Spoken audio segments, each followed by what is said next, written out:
evening. Assalamu alaikum rahmatullahi wa barakatuh, and welcome to News in Focus. My name is Fahraaz Patel. We'd like to thank you, the viewer, for staying with us on Hilaal TV, DSTV channel 347.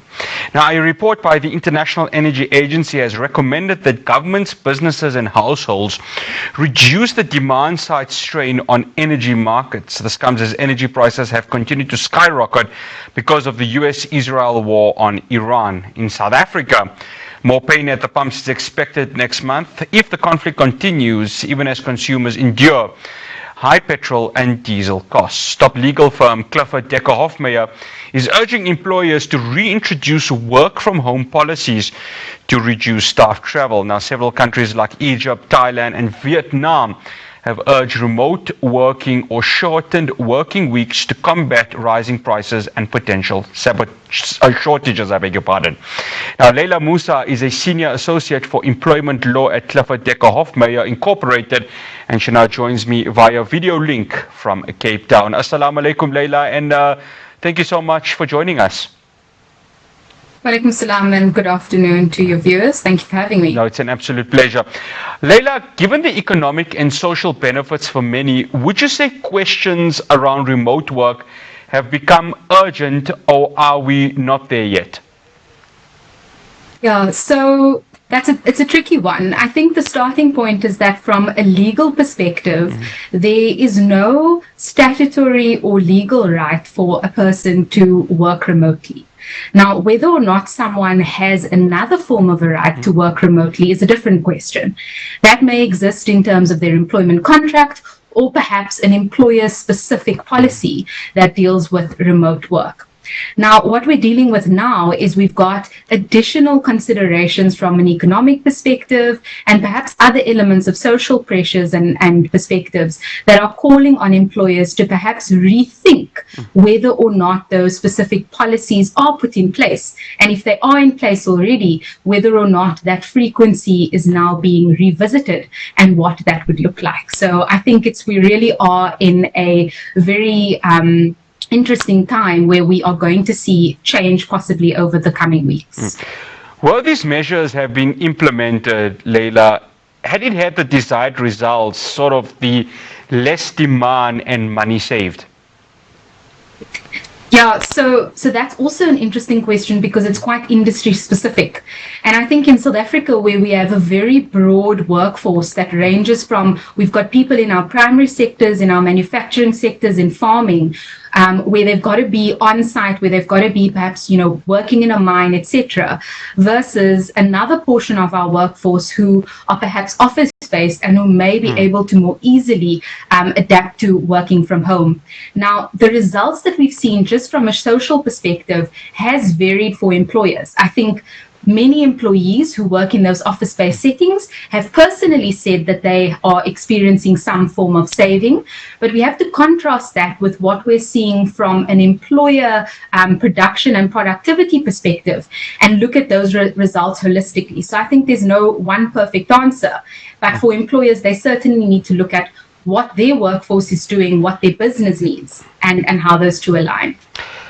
Let's come to the South African context of this, because obviously we saw it during COVID-19, the working from home.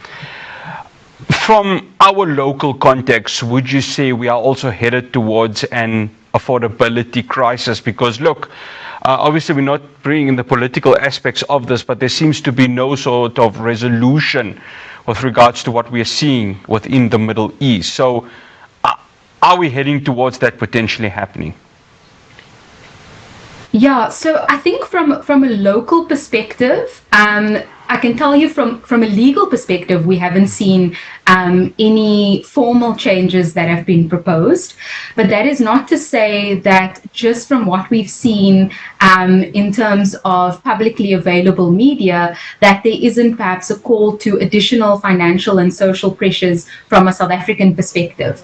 And I think just looking at that, employers need to think about what they're seeing in the public domain and how that would align with perhaps needing to adjust what the policies are internally for their South African-based employees, certainly.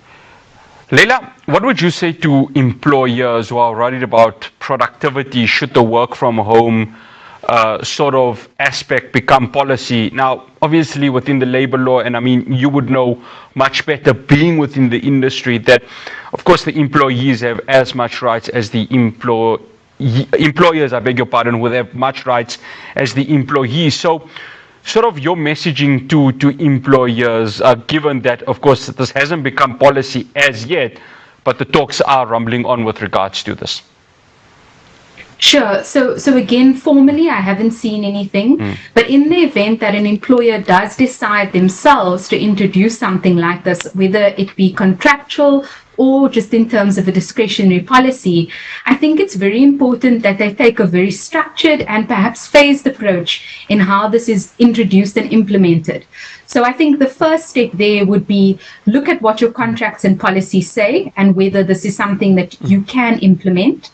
Look at your business. What does your business need? Is it something that's possible to work with your operational requirements? Because you cannot compromise on that in order for the sustainability of your business into the future to continue. And then, of course, that ties in with secured employment in the future. And then I think thirdly, if you have not done something like this before, perhaps look at a trial period with some form of feedback where your managers are in open communication with their teams and with the business who are the decision makers to ensure that whatever policy is put into place is practical, ensures the operations of the employer are continued, and also that employees are able to provide feedback to have a cohesive workplace where all who are involved are in fact allowed to then provide their feedback and assist. Leila, I wanted to a follow-up question to that because obviously you've mentioned something quite important with regards to communication. The sort of arrangements this time around, because obviously this is, besides COVID-19, this is going to be a sort of unprecedented scenario within the workspace. I'm speaking with regards to confusion and chaos, because how would this be done? Surely the communication between managers and, of course, the subordinates are going to be important in this, isn't it? Yeah, absolutely. And I think that's really mission critical for an employer, is make sure that people know, number one, what the policy actually is if you put it into place. Make sure that that includes how do they get approval?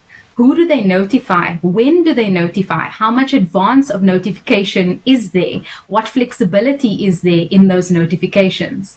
And when all of those things don't align, what are the potential consequences for that? Because we need to make sure, of course, that the business is then able to manage that fairly and to ensure that its operations are also continuing. So open lines of communication, but also very clear indications from business as to who they must communicate, I think is going to be very critical in implementing this. And then also to that, I think good relationships are critical as well. So making sure that you have open lines with your teams is going to be quite critical in ensuring a smooth transition should you decide to implement work from home. Leila, can an employee be fired for unilaterally working from home due to high travel costs? I mean, I'd like to think that obviously given where we are, and of course the word unprecedented at this very moment comes into perspective. So just from a legal perspective, would that apply in a scenario like this?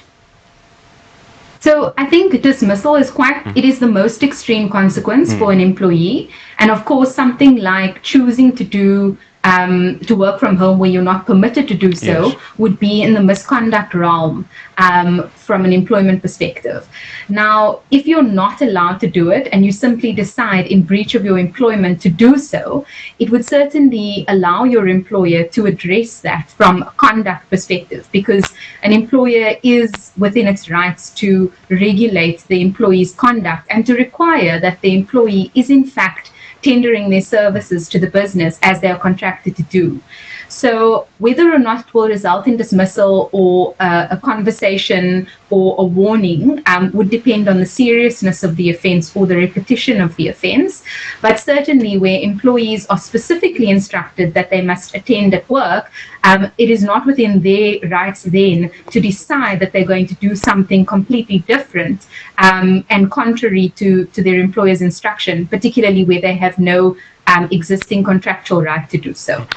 Leila, in 45 seconds, what guidelines could you share for a successful work from home routine?